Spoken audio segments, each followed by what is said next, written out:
This is treason.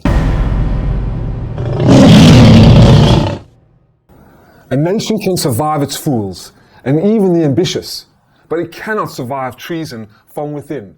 An enemy at the gates is less formidable, for he is known and carries his banner openly. But the traitor moves amongst those within the gate freely. His sly whispers ruffling through all the alleys, heard in the very halls of government itself. For the traitor appears not a traitor. He speaks in accents familiar to his victims, and he wears the face in their arguments. He appealed to the baseness that lies deep in the hearts of all men. He rots the soul of a nation. He works secretly and unknown in the night to undermine the pillars of the city. He infects the body politic so that it can no longer resist. A murderer is less to fear. This was stated eloquently enough 2,000 years ago from Roman philosopher Marcus Tullius Cicero. But this exactly, ladies and gentlemen, ties into the recent exposing of the General Milley statements and actions, clearly revealing the outright complicitness of the Joint Chiefs of Staff Chairman treasonous plot to overthrow the Trump administration and follow the bidding of the Chinese Communist Party. That's right, ladies and gentlemen, a mass murdering regime that is killing millions of innocent people, slaughtering them to death, and has launched this intentional bioweapon on the world. General Milley called General Li Zhuangcheng of the People's Liberation Army to reassure him that the US would not make any moves against China, pretty much no matter what. This is bad enough itself, of course, but we're just going to make sure we're going to protect the Chinese Communist Party, and we're going to notify them of any of our military secrets, of our technology secrets. The Chinese Communist Party is safe with us. Don't you worry, Mr. Chinese Communist Party, Mr. CCP. But Milley went further, ladies and gentlemen, assuring the communist leader, General Li, you and I have known each other for now over, 5 years? You're my great friend. I'm even going to take your friendship over my oath. How about that? Isn't that lovely? If we're going to attack, I'm going to call you ahead of time. It's not going to be a surprise. Don't worry. You're safe with me, because I've known you for 5 years, and I'm gonna value our friendship more than my American oath of office. Yeah. While Republicans describe the actions of Milley as treasonous, if they indeed took place, of course they did. Biden is backing the Trump appointee. Of course he is too.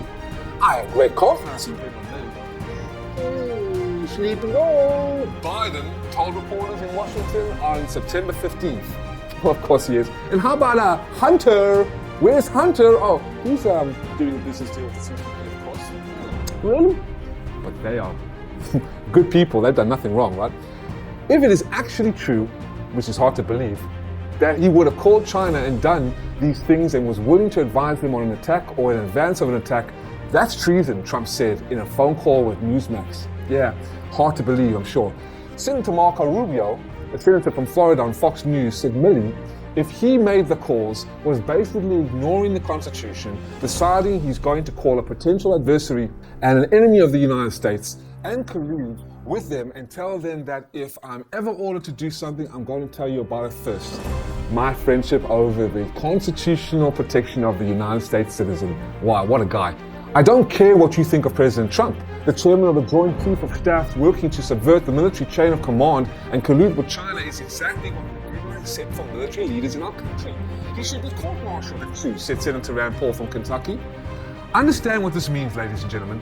For those of you who have never served in the military, the President of the United States is the Commander-in-Chief, period. Not the Joint Chiefs Chairman. He takes orders from the duly elected President, the same as every other military officer.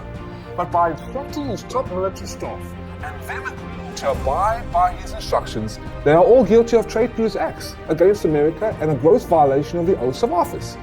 As we know, Trump didn't conspire to do anything, but Milley sure conspired to undermine him in a way that is both unconstitutional and very illegal, without a doubt. Milley should be arrested because every single officer who agreed to abide by his instructions, they have betrayed the national trust and they have betrayed their oaths.